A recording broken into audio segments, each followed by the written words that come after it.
essa lógica dessa maneira como a gente constrói o próprio mundo da cultura e nele cria as adaptabilidades, né, o que funciona e o que não funciona, é muito determinado pelo sexo. E o sexo não só como hoje em dia, como, né? Então, o homem que teve a chance de ser escolhido por uma mulher para poder ter filhos, né? Que não adianta você foi escolhido só para transar de camisinha, não adianta. Ou o contrário, né? A mulher que o sujeito que conseguiu, porque em geral, assim, as mulheres têm o feminino, né? Olha que interessante, né? Como uma visão evolucionária acaba quase que puxando magneticamente o discurso para papéis tradicionais do ponto de vista sexual. Que não quer dizer que não exista papéis para os não tradicionais, tá? Então eu vou comentar isso. Mas é interessante pensar que, olhando por esse ponto de vista que é o hegemônico, né, o dominante, em geral é a mulher que escolhe, né? Por quê? Porque a alocação parental da mulher é maior. Quer dizer, para a mulher custa 9 meses, para o homem custa aqueles 15 minutos, que para alguns são 2 minutos. E já era. Em geral, ela que fica com o critério na mão. Mas às vezes não é. Mas para fechar esse raciocínio, não é só uma questão, portanto, da escolha sexual feminina ou eventualmente masculina ou simultânea, mas da própria disposição das pessoas para não só transarem, mas para terem filhos.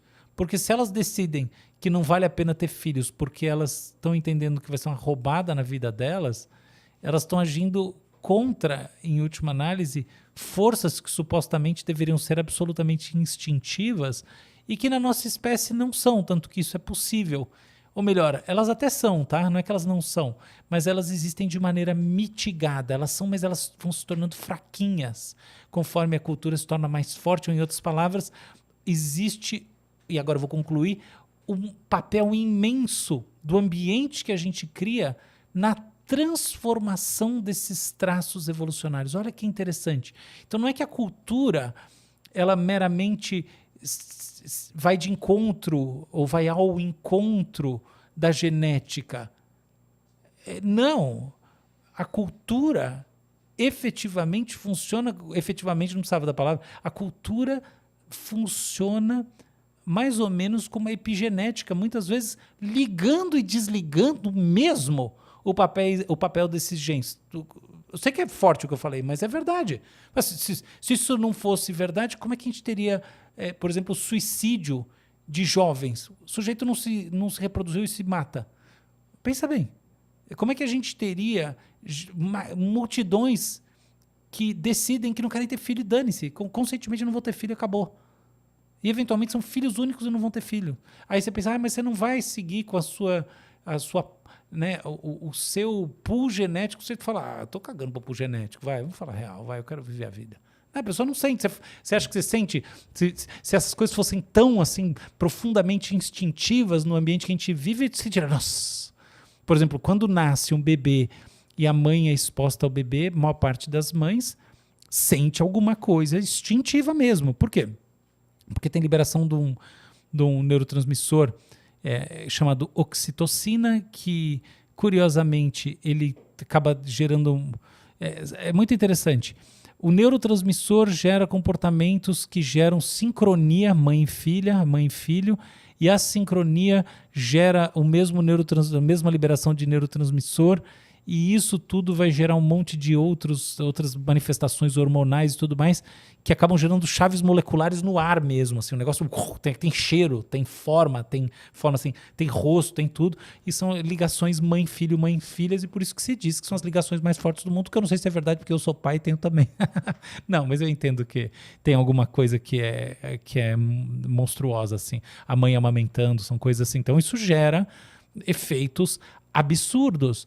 Mas esses efeitos não estão lá quando a pessoa pensa, não quero ter filho e pronto. Então ela não tem nenhum bloqueio existencial a essa decisão. Isso seria um tremendo dogmatismo afirmar isso. Me mostre cadê. Se fosse verdade, não tem as pessoas fazendo isso. Então a gente tem que entender como a cultura gera uma outra forma de relação com a evolução, e mais do que isso, cria uma nova evolução que não concorre com a outra, que é a evolução simbólica. A gente, ao mesmo tempo que evolui de maneira, né, não dirigida ou semi-dirigida, uma vez que a gente cria nosso próprio ambiente como seres vivos, no domínio da cultura, do simbólico, a gente dirige a nossa evolução. É design inteligente de cabo a rabo. Então, por exemplo, no momento a gente está vivendo uma grande questão societária que está sendo discutida no mundo inteiro, que é como a gente trata a inteligência artificial. Que, aliás, eu recomendo que você que você olhe com carinho, que você se aproxime mais. Não porque eu vou dizer para você, é porque é muito importante. Não, de repente não é tão importante para você. É porque é uma chance única. Eu nunca vivi isso na minha vida e eu diria que assim, minha mãe não viveu isso na vida dela. Minha avó não viveu isso na vida dela. Minha avó tem 93 anos. Entende? É uma coisa única. Tem gente que viveu isso, surgimento da eletricidade, sei lá. Mas você viveu uma era em que existe uma tecnologia que pode mudar o mundo e você está lá debatendo para que lado do mundo tem que ir, é uma chance muito única em termos da história da humanidade. É muito bom participar disso, divertido, dá um senso de grandeza do nosso tempo, é legal. Então, recomendo, puramente por isso. É claro que depois disso você vai ver que também é importantíssimo para a sua vida e tudo mais. Mas só por isso já é fenomenal. Então é isso que a gente tem que entender, que no final das contas, a gente está vivendo esse caminho que não tem, né, não tem teleologia, não tem direção para frente, mas tem teleonomia, ele vem puxado por essas manifestações que vêm lá de trás e tal, gente. Então, mas a gente vive isso num ambiente que a gente vai construindo e que nessa construção vai ligando e desligando essas chaves genéticas, tanto que, por exemplo, a gente trata de doenças, agora a gente vai editar, está começando a editar vários genes, né? Pensa o efeito disso do ponto de vista evolucionário, né? Você vai lá e faz CRISPR e edita o gene, olha só. E, ao mesmo tempo, a gente tem, sim, o design inteligente da cultura e é uma enorme responsabilidade para fazer disso o melhor possível.